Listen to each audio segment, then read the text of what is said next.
As you guys can tell, we're back for the next edition of the Gold Servant tier list, and in this video, we're going to be covering the Gold Archers. I think I'm ready to take on a little bit more toxicity. Obviously, we all have our own opinions of who we think is the goated, the best archers in the game, so I'm prepared to take on all comers in the comments down below, but hopefully we can keep it civil because some of these tier lists I'm getting a little bit toxic, right? Like, I'll be like, I don't really see much value in this server, and I'll just get blasted for it. But we all just have our opinions. Let's keep it, pretty civil in the comments. All right, like just remember that this is indeed just a video game. Let's not decapitate anybody over this, right?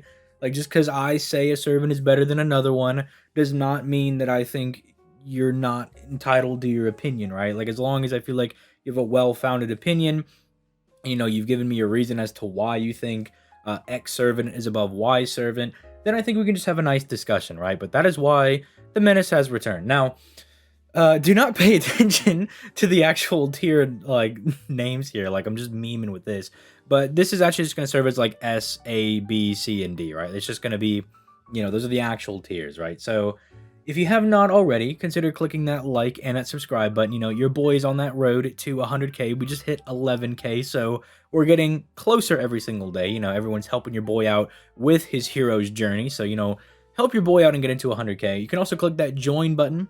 I'm going to start uploading challenge quest videos for channel members exclusively. When we get enough channel members, I'd like to start doing polls for the channel members to give them exclusive servant videos, or maybe more like whack tier lists that maybe don't fit with the general theme of the channel. So maybe that'll be something to look forward to as a member. But with that being said, enough dilly-dallying. Let's go ahead and start off here. Now, actually, coincidentally, I did order this out in terms of release, so you can actually kind of see how the servants stack up as we start from the beginning to the end and see how some of the older servants have caught up. So first and foremost, I gotta put my boy Emiya in S tier. Okay, I was considering putting Emiya in A tier, but I kind of debated over it a little bit.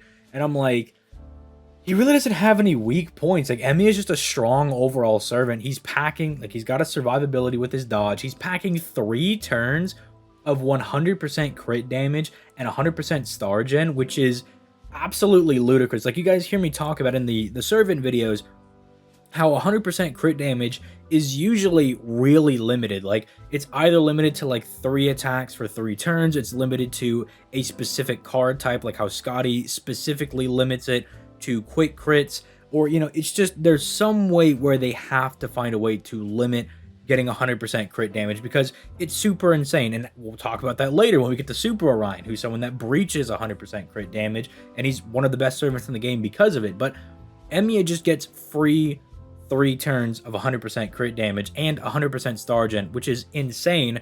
And it's especially insane if you use him as a buster servant, because it means his massive hit NP can actually gen stars. Like, it'll gen a lot of stars. But it's even better now when you consider that he can change his NP to be an art servant, and getting 100% star gen actually means that art's NP will still guaranteed drop stars. It won't drop as many stars, but it'll still drop stars, right? So that already makes it insane in and of itself. He's an arts looping servant that can gen a decent bit of stars to play around with, and then when he gets said stars, he's already an arch with high star weight, he's going to be slamming people with 100% crit damage.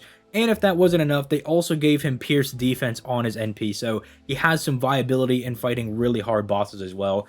I really don't see any flaws with Emiya. I mean, I almost forgot that he also has the all-card mana burst as well. Like, he buffs all of his card types by 50% as well. Like, I almost forgot to mention that as well. So whether you want to use him as a buster or art servant, doesn't matter. He can give himself massive damage for either NP. So yeah, like, there's not a whole lot of weaknesses for Emiya. He's probably one of the servants that had the most amazing glow up in like FGO history. Like, next to people like MHX and stuff like that, like, he has one of the best glow ups. Now, ironically enough, Gilgamesh, I'm not actually putting in S tier. I know people probably are expecting me to put him in S tier because Gilgamesh is my favorite servant. I bring him to every challenge quest. I love this dude. But when I look at him, I actually don't think he actually holds up, right? I think he's starting to get a little bit dated because Gilgamesh just has a lot of very basic buffs, that do kind of help him stay competitive, but he's slowly falling off as more and more current archers start to do more. Like, sure, he has a good charisma. It's a 21% charisma, but it doesn't do anything else, right? Where nowadays, or I mean, not even nowadays, but even servants like Ishtar that we'll get into have a comparable charisma at 20% or 18% or something like that. But then she's also giving like 20 or 30% crit damage to the entire party as well. So like, the charisma is kind of falling off. Like, what is good, it's falling off. The 50% NP gain is surely nice, but it's kind of just there to fix up the low natural NP gain that he has. The 30% battery is fine, the star weight is fine, but there's no natural crit damage. Like, he has no way to really capitalize on getting said stars because he doesn't have anything to really make those crits hit different without outside help. And then they buffed his NP, which was a sure, like, very, very good buff for him. And he has one of the best damage mods in the game because I think there's only like 19 servants that he doesn't have super effective damage against, but I would like to see them maybe slap on some crit damage or just something else, like maybe slap on a buster buff, something, just help him out a little bit more. Because I think Gilgamesh needs something to kind of help him be a little competitive, and I definitely started feeling this as we were moving more into the harder contents for the Lost Belts.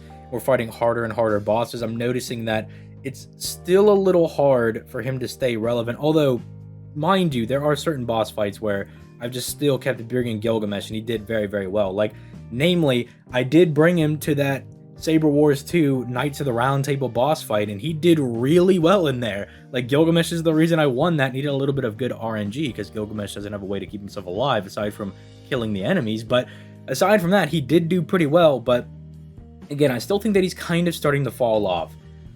Then we have Atalanta, or Atlanta, whatever you want to call her, Neko chick. So I'm having a hard time placing as well. I want to slap her in B tier because she's a really good, quick looping servant, but that's kind of all she does. Like, she's very, very basic. Her first skill is very, very good. It's an AoE party-wide quick mana burst, so she gives everybody 50% quick for one turn. If you're thinking that's going to affect her ability to loop, it actually doesn't. Her third skill actually gives her a 50% NP gain buff. So she has a really easy time looping for 3 turns because her NP gain buff is so high. And then, I mean, on her NP, she's basically guaranteed to drop 50 stars because not only is it like a 10-hit quick NP that's AoE, but it also has like the overcharge of dropping like 15 stars at base level. So she's already guaranteed to be like dropping a ton of stars. But I'm kind of flip-flopping on the idea of like, do I put her in A tier or do I keep her in B? And I think I'm more comfortable putting her in B because she has a very specific niche as more of like a quick farmer, but she does it very well. So I think it's fine to keep her in that tier. I think she's fine in the role that she has. I just don't think she kind of breaks out of that. If you want to say that she's like high B tier, that's fine with me. But then we're going to move on to Artemis. Artemis I'm slapping in C. I'm sure a lot of people probably saw this coming, but Artemis is probably better than a lot of people think she is. She's a burst anti-mail single target archer, which you guys know that I'm not the biggest fan of burst units because I'd rather have a unit that's good for 3 turns out of 5 turns than a servant that's really, really good for 1 turn, but then has to wait 4 to 5 turns to do that same burst again. Like, it's just not a very consistent style of gameplay. I'm not a huge fan of it. But if you want to use her for her niche, she is quite good. I mean, for that turn, she's getting 100% bonus damage against males, which is generally like overcharged 3 for a lot of NPs, like if they're getting like special damage mods and stuff like that. Or depending on, well, that's not true because there's some damage mods where the NP starts at like 150%. So depends on the NP, I guess. But still, a lot of damage to be getting against males. She has a decent attack buff for herself at 20%. Notably, she also has like a 1-turn 50% defensive buff. And she is packing a dodge for survivability, so she has ways to keep herself on the board and not, just completely die. And people do forget that it's quite easy for her to loop in Archchain, so she's not completely dead in the water. It's just, I feel as though if you're going to bring a servant as an anti-male servant, you bring someone like Jack, who has it built into her NP, and is also an insane, like, star gen, and just basically drops free stars for herself. Like, there are servants that do the job better. You could probably debate that Carmilla maybe does the job better as well. So I'm sticking her in C tier because she's not complete garbage. She can get the job done. Like, she's not terrible, but I just don't see it. She's a burst servant, and it's kind of like you could use other servants for the niche if that's what you really want. Tesla, I'm actually going to be slapping above Gilgamesh because, I mean, Tesla also has a very thick and girthy niche against Earth and Sky servants. He's packing a 50% battery as opposed to the Virgin Gilgamesh 30% battery.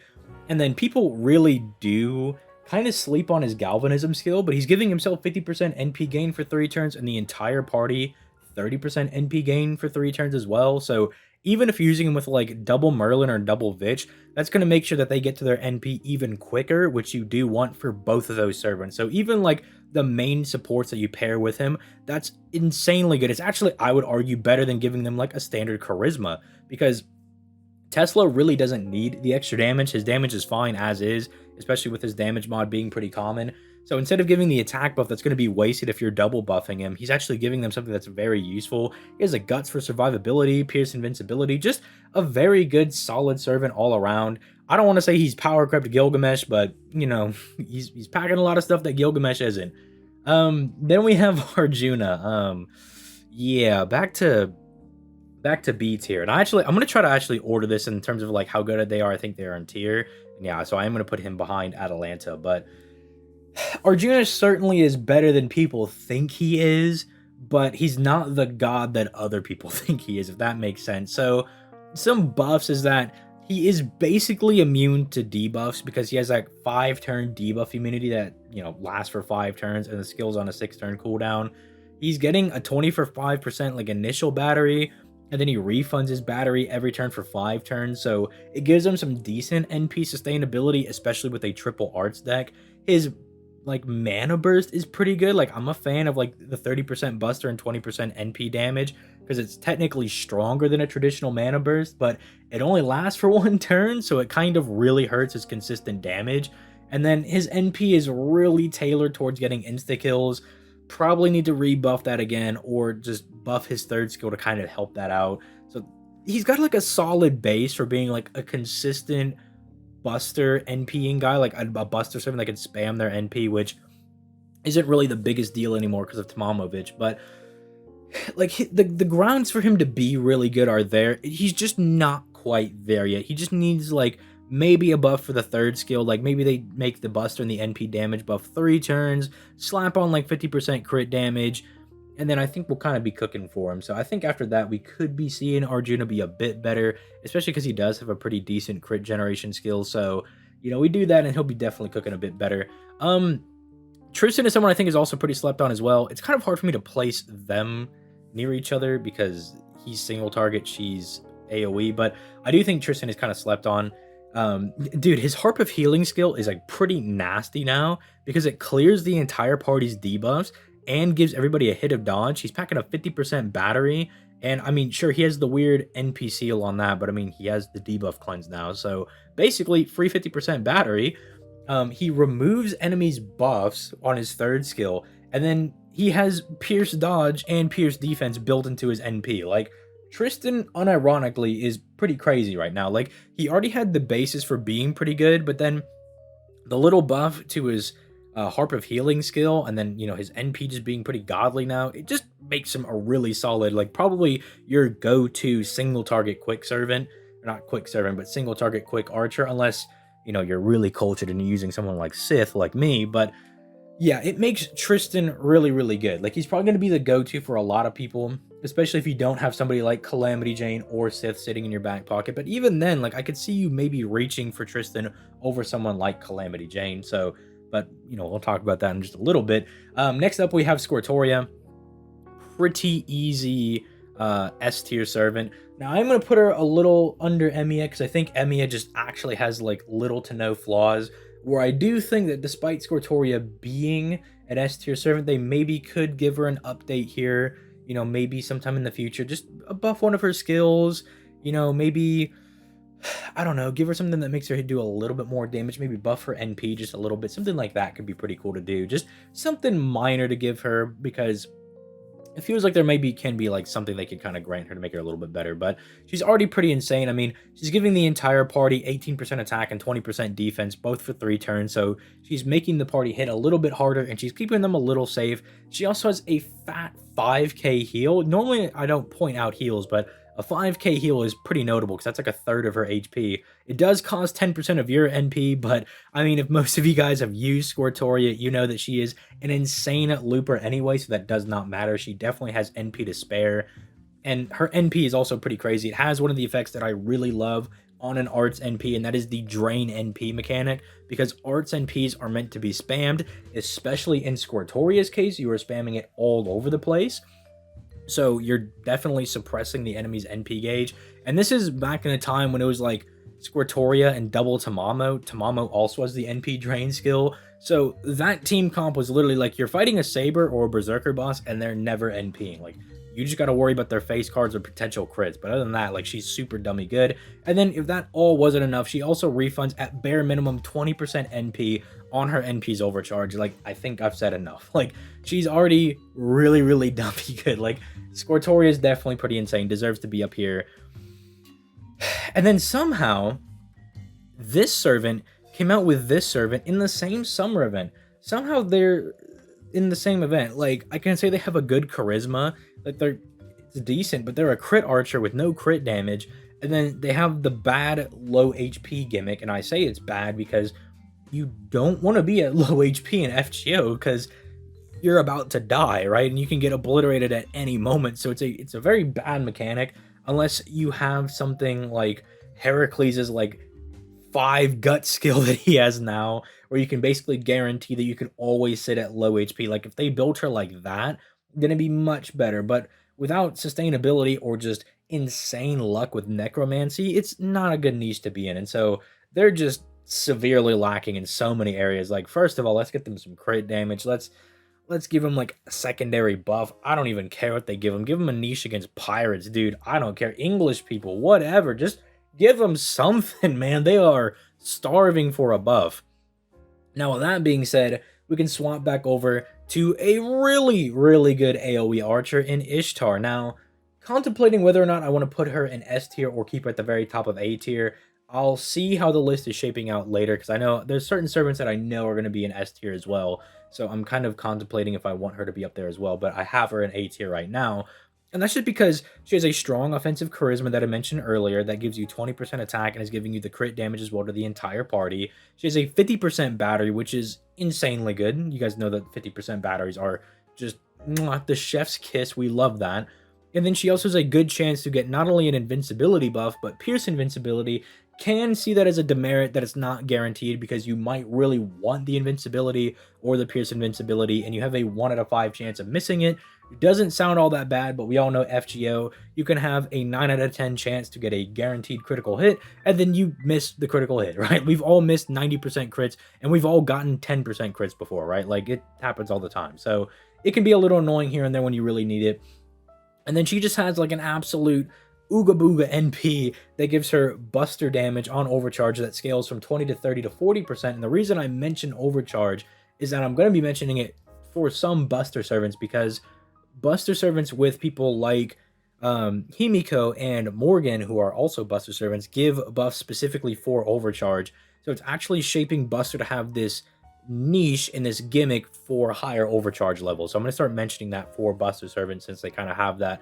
And then it also drops 20 stars for her to play around with. So she's just very solid overall. And if you're not a 5 head or something, you can use the third skill pretty easily. I know some people were really annoyed when it came out. They were like, oh, her third skill, I can't time it correctly. But like, literally, you pop it the turn before you want to do her NP or a high damaging turn, and then you get an additional 50% attack. Like, she's just very, very good. Like, aside from the annoying bits from her second skill, I think she's just really good if you want just a very, very strong beat stick, right? If you just want someone that's going to beat people over the head, she's your gal to go for. Then we have Moriarty. So I don't know if I want Moriarty to be in the top of B or the bottom of A. I think at the moment I'm going to put him at the bottom of A. Well, I'm going to definitely put him above. Probably stop him here, actually. Because the more I think about it, it's like he has the only real weakness, I'll just go ahead and mention this now, is that he doesn't have any real method or survivability. Moriarty is basically like he keeps himself alive by obliterating the enemy. He also doesn't really have any notable crit damage to really go with any of his skills, but he is packing Pierce defense, Pierce invincibility, meaning he is very good for just any and all boss fights because he will completely ignore anything that the opponents are doing. You know, Pierce invincibility, for those of you guys that don't know, also gets around dodge, so the only way to not get slam dunked on by Moriarty's NP is to have like either really high damage cut or like a super specific weird resistance niche, like the little orange glowy ball things that you'll see some enemies have now. And then what is it called? The solemn defense that Castoria has, but we haven't fought Castoria yet, so it's not a concern. But so he has that, it makes him really good. He has 20 free stars on that skill as well, and that actually goes very well with his second skill that requires him to have 10 stars. It doesn't suck up the 10 stars, it just requires that he has 10 stars. But so now he can provide 10 or 20 stars for himself, then get the 50% battery, and that grants the entire party the evil alignment, which is really good because his third skill double buffs evil people, so they get a 40% attack buff. So it just makes Moriarty really good for high damage team comp teams, right? I would also say that like his NP's a little weak. I think they could not that it hits weak. I'm saying that the effects on it are a little weak. So I think if they buff an NP on him or something, that could actually be really good. That's actually kind of why I hesitate for putting him like here or here, because he's very similar to someone like Gilgamesh in a way. Like he's almost like a single target version of Gilgamesh, but a little bit more modern because he has stuff like Pierce invincibility and, you know, better team support and a 50% battery instead of a 30%. But he has like no real survivability, and his whole measure of keeping himself alive is just slamming the enemy. So that's kind of why I'm like, do I have him in A tier or B tier? But I think it's consistent if Gilgamesh is going to be in A tier to have Moriarty in A tier as well. Then we have Emiya Alter. Emiya Alter, I'm actually going to put down here in the old B tier because I don't think he's bad. I just think he's kind of a weird single target servant. Now, he certainly hits hard, but his niche is that he has a really big defensive buff and a really big attack buff, right? That's 50% defense and 40% attack, but they don't last for turns. They last for 3 hits on 5 turns, and the skill cooldowns are also on 5 turns. So the idea is that you don't waste any of the buffs, and since he's an art servant, if you want to pair him with Tamamo, you can double stack some of these buffs. And I mean, getting 100% defense pretty much means he can't be killed in any way. He's immune to all damage. So that's pretty nice if you want to do that. Although it is odd that despite being an Emiya, he only gets 30% for the triple mana burst instead of the 50% that the normal one gets. It is nice that his NP does pierce defense. It has the lower NP gauging that I like for typical art servants, and you know, like he has high hits on his NP, so it shouldn't be too hard to loop with him if you're buffing up his NP gain, because his NP gain is at like, it's like 49% or something if I remember correctly. And yeah, I'm just gonna put him down here in B tier just because I see him as a kind of just a generic beat stick. And see, but that's kind of where I'm like, Tristan's got like the 50% battery and the Harp of Healing, but Emiya Alter is just kind of like a good beat stick. Doesn't really need the 50% battery because he's an art servant with high hits on his NP. So probably gonna leave him there. I might also go ahead and just sort, like, because I kind of like how these two are sorted by single targets if these are AoEs. I may do that going forward. I may not. We'll just see as we, you know, move forward with this tier list. But then we have Helena. Helena also really kind of sucks. Like, she gives the entire party 20% battery. She keeps that from her caster counterpart, and she has a 40% arts mana burst for herself, which is a good buff, but it only lasts for 1 turn in the era where 1 turn buffs are typically 50%, and then 30% are the 3 turn buffs. So why she has 40% for 1 turn kind of just feels like you should have given her 50% for 1 turn. Like, why not just give her the actual arts mana burst? She also she's like this weird bonus damage buff on her second skill that I find really doesn't help her out all that much. So I don't know, like, she's just not very good. Like, I guess you could say that she's better than Anne and Bonnie over here because she's giving 20% battery. Sure, pop off, my dudes, go ahead, but like, nah, bro, just not for me, dude. Then there's Tomoe. Tomoe I see as a beat stick in the same light that I see Emiya Alter, where neither of them are really doing anything specific. They're just kind of big chunguses, right? She has the Oni Charisma, which means she's buffing the entire party's attack by 20%, and then she's giving herself the, I believe hers is actually odd. It's not 30%. I think her NP damage buff specifically is 28%, because remember I was using her a while ago and I was like, this is really weird that she has 28%. So I think she has something odd like that for her charisma, but still very good that she's double buffing herself. It makes her hit really hard.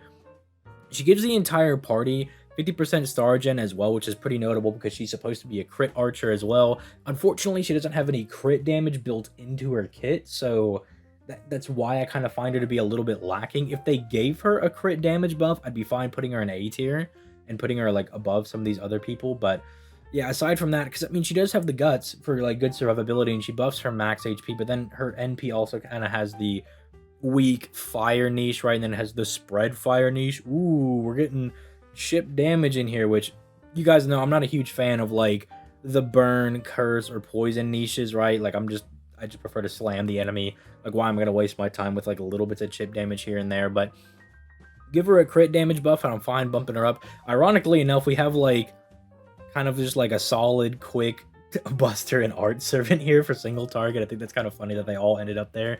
That's just a little funny, especially because the next servant is Fujino, and yeah, Fujino's pretty good, man. Like, God, I want to put her in A tier, and so I think, but I don't know, she's not packing the 50% battery. I'm gonna put her there for now, and I'm gonna explain what Fujino does for people that don't know. She pierces defense. You guys just heard me mention that 30% is typically the card buff that you get for 3 turns. Well, Fujino is a little bit better than average because she's getting 35% buster buffs for 3 turns. She has a 30% NP gain buff that's going to help her when she already has a pretty good hit rate to base NP gain ratio. So she already is getting a 30% buff when it's already pretty good, meaning that if you can get crits and stuff on that, you're going to be just super set to loop her NP. She pierces evasion, has guts to keep herself alive. And then you guys know that I always go crazy for buff block because, you know, I talk about Jalter all the time. And I think it is really good for boss battles where you know that, like, when you pop the boss's break bar, they're going to give themselves some crazy buff. You literally neg that and you make the boss so much easier for yourself. And then after she got buffed, you know, they buffed her NP to make it hit a little bit harder. They also gave her a super large niche, which is pretty good because you'll be fighting a lot of enemies in the game that are just really big. So for now, top of B tier, but may bump her up to A tier, you know what I'm saying? Because Fujino is really good. It's just the only thing she doesn't have is like the raw battery. Instead, she has raw NP gain because she's designed more to be really good in like those longer fights to keep herself around. So we'll see. You know, we'll see. We'll come back to Fujino. Chiron definitely slapping an A tier. Kind of hard to rate Chiron because I could actually probably make a case for him to be an S tier, right? Because Chiron's like a pseudo support. He keeps himself alive because he has the dodge skill that also is giving him defense as well. So he keeps himself around for a decent bit of time. And then it gives the entire party 50% crit damage. And then he gives one ally the triple card buff for 30% for 3 turns.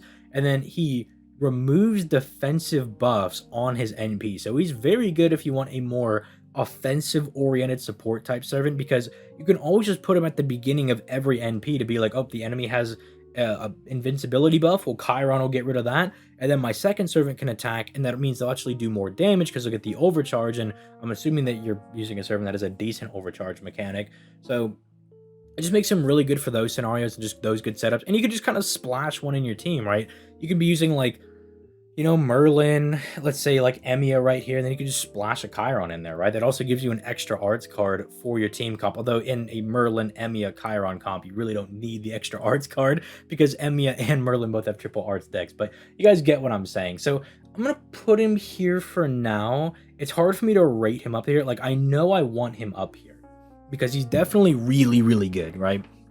And he's one of the art servants I crack out a lot, because he's just really fun to splash in team comps, and he's very good for that. But it's a little hard to rate him because he's more support oriented and these guys are more damage oriented, right? So it's kind of hard to compare them. So I'm just going to put him up here because I know I want him in this general tier. So I know I said I was like slapping him in order, but Chiron, take with a grain of salt. All right, let me just announce that now. Napoleon. Yeah, sorry, my boy Gilgamesh. I know I just did that Gilgamesh versus the world video, you know, when I was talking about Gilgamesh versus all the other archers, but it's just like, as time goes on, I'm just like, I just feel as though Gilgamesh gets more and more dated.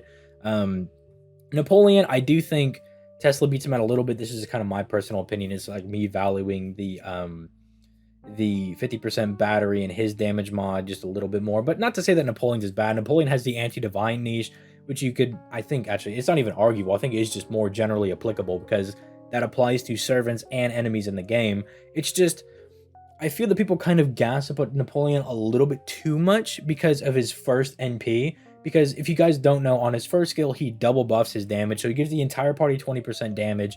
He gives him a 20% attack buff. Then he gives himself an additional 20% attack buff for that turn. Then on his second skill, he gives the entire party NP damage. And so, like, he hits really hard for that first NP. Like, he hits really, really, really, really hard. But I feel that's why people gas him up a lot. It's not like he completely dies off afterwards. Like, you can still use him in subsequent NPs, but you're not getting that second NP. That second NP is, like, hitting way harder, right, for lack of a better term. Some other notable things is that he does give the entire party a 100% star gen buff. You're supposed to use this with his NP to make it drop a few more stars. This is also why he, refunds 10 stars per turn for 3 turns. So it's supposed to give you, like, some sustainability so that after he NPs, you kind of make up for it. Like, you lose a little bit of damage, but then you gain, like, some stars and everything. So it's supposed to kind of balance out that you're doing crits and everything. Notably, he is also piercing, invincibility, and defense, right? So he has the Moriarty niche, except he's AoE, which I think is really, really good. And then his NP also drops 20 stars. So aside from buffing up his star gen, getting 10 stars every turn, his NP also drops 20 stars. So I think, you could really make the case either way between Tesla and Napoleon, right? Like, Tesla is definitely more support and utility based, whereas Napoleon is definitely like, let me get in there, let me destroy people. And I think that's actually pretty evident by the fact that Tesla has a guts, Napoleon doesn't have any survivability. Very similar to Moriarty in that, you just go in the fight and you smash, right? You destroy whoever is in front of you, right? So putting him there. Jeanne Archer, dude, with Castoria being out, she is now a solid S tier servant, dude. Jeanne Archer is the premium arts looping goddess, right? She is pretty crazy. Now, does Castoria definitely gas up her placement? Most definitely. If Castoria was not out, she would probably be a little bit lower. She'd probably be an A tier still, but Castoria definitely gassed up a lot of the art servants and made them infinitely better. So, if you guys don't know, you didn't see the Jeanne Archer video that I did, she is giving herself a 30% arts buff for 3 turns. She gets 2 hits of invincibility for survivability, which means she can neg an incoming NP, and then any following hit as well. She has a 40% battery, which is not quite the 50% battery that we all know and love, but it is still better than the 30% virgin battery that a lot of these other people have. She has the 20% NP damage to also help buff up her damage a little bit, on top of her also having a double charisma for good allies. If you're on a waterside battlefield, she's getting 50% crit damage, so she can feel the role as a, arts crit archer. But the thing that I think makes her really crazy is the overcharge on her NP. So even at overcharge 1, she's getting 10 stars every turn for 3 turns, and you can stack this.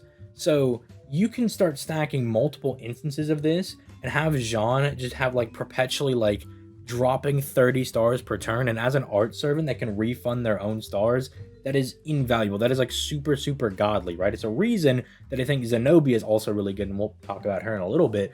But yeah, I think Jeanne Archer, like, she fills that role of being an arts just insane looping servant very well, and as if you're fighting on a waterside battlefield, she is going to be absolutely clapping cheeks.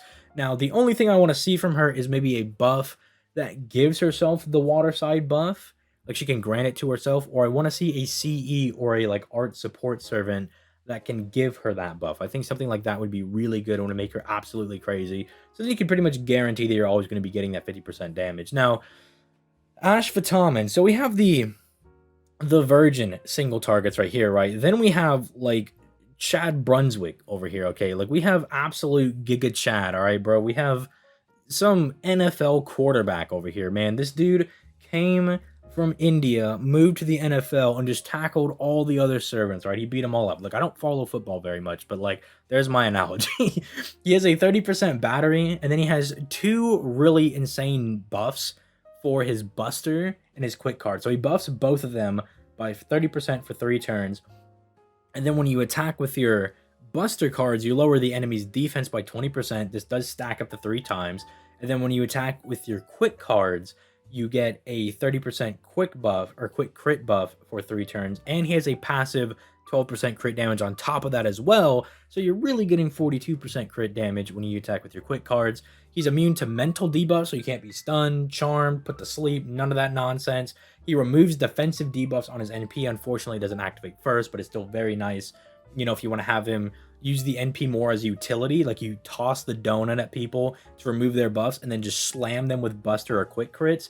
And then, you know, he also has like the lower HP niche that they have, but I'm more willing to let it slide because everything else he does is just already pretty insane. He has decent survivability within like 1 turn of invincibility. Like Ashwatthama is so phenomenal, dude. Like he is so good, and like those Buster and quick skills are pretty sustainable as well because they're on the 3 hits for 5 turns type niche. So you can, if you're really good and smart about it, you can pretty much have them always up. Like you can always have the effects cycling around, which just makes him really good. It's just like, if there's an enemy, I'm just going to keep smacking them with the donut until they die, right? It's basically his whole gameplay style. So I'm sticking him up there in A tier. Again, kind of hard to kind of rank these people. Like, I guess I would do it like that. Like, if these are going to be the AoEs and these are the single targets, that's how I'm going to do it, okay? That's what we're going to do. So, actually, that means I would probably do that. I definitely do think, dude, Emiya is just crazy, okay? Emiya is nuts, bro. All right, I'm going to put him there. I know me being a Jeanne simp, I'm probably going to get my Jeanne card removed. But, dude, Emiya, best mom, bro. Whew, can't deny how good he is. And then we have the girl Osakabehime. I appreciate FGO trying to do something with Osakabehime, trying to make her kind of a fun meme servant to use, but she's just a little bit too slow for what she wants to do. I mean, she's got some pretty decent effects, like 50% crit damage for 3 attacks. It's not bad crit damage. It's just 50% is considered like really good when you have it for 3 solid attacks, not just for 3 attacks. I mean, again, don't want to diminish how good it is. Like, it is still a solid crit buff. It's just kind of not up to par. 1 hit of evasion for 1 turn is a little bit mid for survivability. I mean, like, you're pretty much only using that to negate NP, but I mean, there are some weird boss fights where they won't hit you with the NP first. Like, one of the other bosses might hit you with a normal attack and then hit you with the NP. And I don't know about you guys, but it always seems like those bosses, like, they know when you only have that 1 hit of evasion, and they always go after the person that has that 1 hit. They try to waste it, then they fire the NP. Like, you guys know what boss fights I'm talking about, where it seems like the AI knows. It's getting too smart, you know what I'm saying? She gives the entire party pierce evasion and has a charisma. Like, that's not bad. It's just like, I mean, instead of like bringing Osakabehime to give that to the entire party, like, I think I would just bring someone who already has like pierce invincibility or sure hit, like, built into their NP or built into one of their skills. Like, just seems kind of like an odd thing to give the party. Like, maybe if she was like a bit of a better support, maybe I would see the value in bringing her, because like her 3rd skill is a 30% arts and buster buff for 3 turns. But imagine if that was like for the entire party. Like, then Osakabehime, we could be having a different conversation about where she would be. Like, then we might actually be able to have a discussion about her being even higher, right? Like, possibly being an A tier, right? She could actually be like a really godly servant, but she gives it to herself, and, you know, Osakabehime is not craziest, right? I mean, the overcharge on her NP, I've said, is pretty good. You know, it gives you a scaling buster and crit buff to the entire party. And because she is a buster servant, I'll mention the overcharge. The buster damage goes from 20 to 25 to 30%, and the crit goes from 30 to 35 to 40%. So it's not like it's bad. It's just a little slow to get things off. I think she would benefit massively from just, they definitely probably wouldn't give her like a 50% battery, but just even like a 30% battery, and then maybe make the 3rd skill party wide. I think that would definitely help gas her up, because that would help her get to her NP faster, and it would give her a lot more utility, which is kind of what, like, it seems like they wanted to be like a Buster AoE version of Chiron. Like, they kind of wanted to have like somewhat of a similar niche, or maybe even just make the 3rd skill targetable, something along those lines. I think that would make her pretty good. But yeah, moving on from Osaka, we have Jeanne. And see, I know I'm gonna get hate for this one, especially because I simmed really hard for Jeanne, and I was really trying to be like, Jeanne, I think she's phenomenal, I love Jeanne so much. But after using it for a little bit during the Saber Wars 2 event, I think she's a little niche, gimmicky servant. I think I'm pretty comfortable in liking some of these other people more.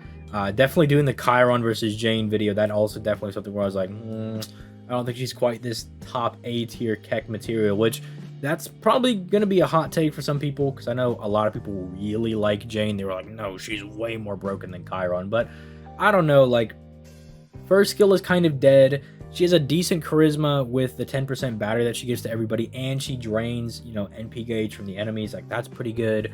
The third skill does have some really good buffs where she gives one ally the pierce invincibility, the 20% battery, the 40% crit damage, and then it's more or less like, you could argue like, oh, well, am I consistently getting these stars? Or you should be consistently getting them because she's a quick servant. You should be like doing quick chains all over the place and dropping stars and blah, blah, blah, blah. But then you have other people that are like, well, sometimes you don't get good card rotation, and sometimes, you know, you just suck out on getting stars and whatnot. And like, you know, there's also bosses that drain our stars and whatnot. So it's better to have the consistency buffs that aren't relied on anything. So I see like both sides. I definitely lean more to being like, come on, bro, like you could definitely get the stars. I just don't find getting, like, I find myself occasionally being like, dude, I'm at 39 stars. I'm just like, dude, what the heck's going on, bro? I'm like, come on, man. I'll give her credit. Her NP does have sure hit built into it, and she lowers the defense and quick resistance of the enemy. So it does actually kind of feed into her support ability, that it kind of makes her a better damage support, because then she's lowering the NP for the following person to do their NP. So it makes her a good lead up for a second person. So I think she's definitely good, but I don't know, like, some of these are pretty arguable. Like, you could probably actually say she's better than those two, but then this, I think, is actually more contestable. Like, I actually think Jeanne versus Tristan's pretty contestable, right? Because they're both really good. They're actually both really good DPS servants that you could use as, like, pseudo supports, right? They both do a lot of, like, very good stuff. So I think I'm going to leave that like that, and I'll let you guys kind of debate that in the comments down below, but I'm pretty comfortable putting her there after the extensive use. Dude, Super Orion actually maxes out the amount of crit damage you can do in FGO. Like, I'm pretty sure it was Super Orion when he came out. We actually found out that there was a cap to the amount of crit damage you could possibly get. And Super Orion is the guy that helped us find that. Like, he's nuts. We have a video, or not we, but I have a video coming out with Super Orion in like a month or so. Like, when he's going to be dropping it, like, it's in like the middle of December or something is when he should be dropping. That's when Lost Belt 5.1 should be coming out.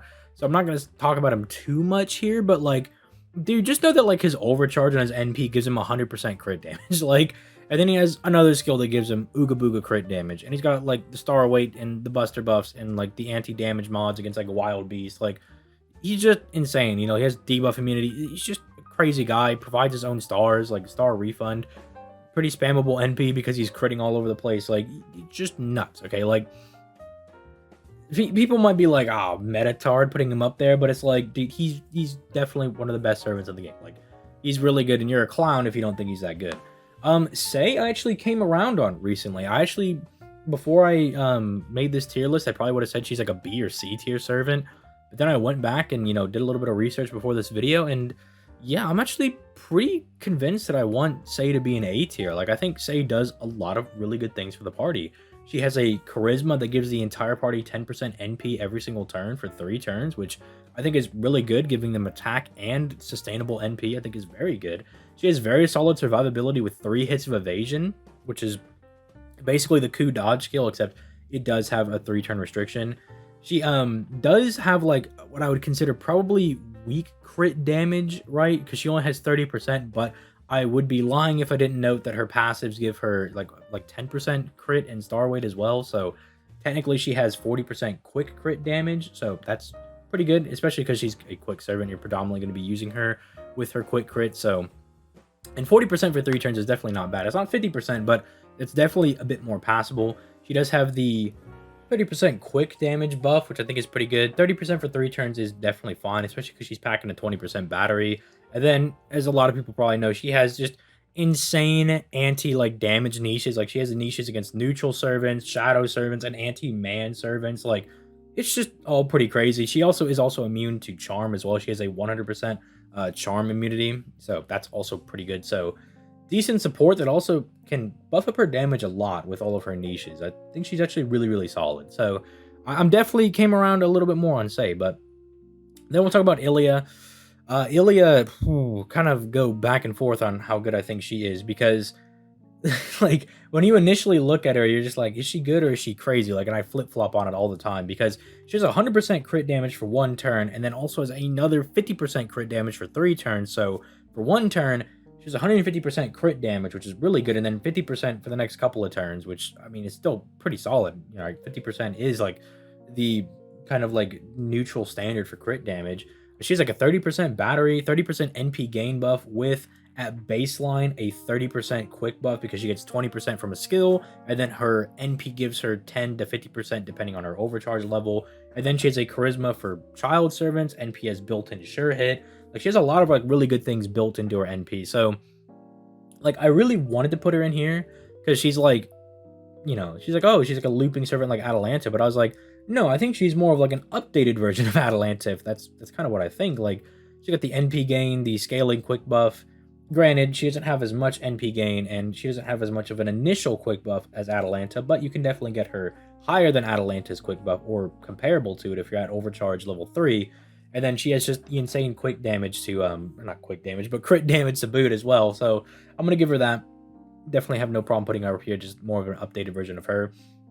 Then we have Sith over here, and yeah, look, people might want to call me a simp or something, but like I think Sith is just absolutely phenomenal. She has a 40% quick buff that lasts for 3 turns. She has invincibility and dodge to keep herself alive. She seals all enemies NP and skills for a turn. That's AoE. She has 30% batteries, reduces enemy NP gauge by 1, and then the NP also has built-in sure hit. And then she has an odd curse meme. And while I say I'm not a big fan of that, that does actually kind of tie in to Van Gogh. Like, that kind of helps her be like, oh, you can use her with Van Gogh or Doman, right? Because Doman gets like the anti-damage buff against like cursed enemies or something like that, if I remember correctly. So, and they're all quick, so you could just make like a weird curse evil person meme. So I think Sith is just absolutely amazing, right? Like, I just think it's very hard to fault her on things. If you're going to fault her on something, it's probably that her damage is a little bit lower, but she's clearly tailored to be really good when it comes to very hard content, because she's packing so many things, and like the way she's built, you can clearly tell that they wanted to be good in the thick of it, right? Like, the fact that they split her batteries is for those fights where like the enemy is constantly draining your gauge, so that way you can pop one battery and not waste the other, right? You have another one ready to go as well. It also gives her a little bit of consistency that you don't waste a big 60% battery when you only need like 10% NP. Just makes her very good for that. And then, come on, bro, like, seals all enemies NP and skills for 1 turn. Like, that is so immensely good for challenge quests. Like, controlling when the enemy gets to fire their NP, especially because she also has an NP drain built into her stuff as well. Like, Sith is just really good, all right? And I'm not gonna hear it. Then we have these two. Then we have Anastasia and Zenobia, and I would kind of like to slap them up in S tier, if you know what I'm saying. Anastasia, I don't think I will be putting in S tier. She's kind of a hard one to sell myself on, because she is certainly really good, but like I feel like I might just be simping for the 50% battery, because she does not hit all that hard, but she kind of makes up for it for like the crit niche that she has. So this one I'm kind of fine if you want to go either way. Like, look, Zenobia is going to be an S tier, right? I don't care what anybody says. I already did the comparison video for Zenobia and John Archer. You guys can go watch that video to get my thoughts on why I think Zenobia just is better than John Archer, and you guys can fight me on that in the comments down below. I already made that video.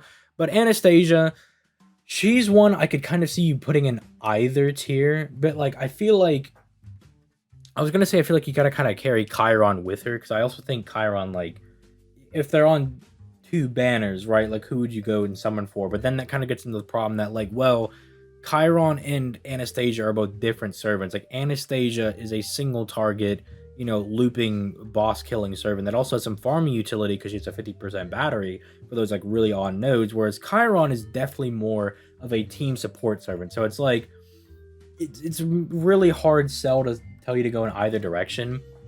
I do think Anastasia is good, and maybe it's me trying to fight my own bias because I already have Zenobia and Sith up here, right? And I don't want to feel like super biased for putting her in S tier, because I do like Anastasia a lot.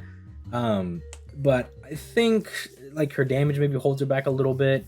And then if we're like looking at Art's crit meme servants, I think Zenobia definitely does the job better. So this one I'll kind of just leave up to you guys as well. Like Anastasia could be an S tier, could be high A tier, you know, give or take. But this is what the tier list is going to look like. I know originally I was like, oh yeah, this is going to be in order, but that really fell apart because I was like, well, here's the AoE servants and here's the single target servants, and that didn't even remain consistent, right? Like I don't even think that remained consistent like, at all, because I'm like, I was like, and then we ran into a problem with like Chiron and all them. I'm like, oh, maybe I probably would say that Anastasia is better than, you know, him at the very least. So I don't know, like just that's the tiers they're generally in. But yeah, with that being said, I think this is pretty accurate. I think that's pretty fine. I think that like these are definitely accurate, but you know, pop off in the comments down below. Let me know what you guys think. And with that being said, I will, you know, see you guys in the next video. You guys have yourselves a nice day. Peace, late guys.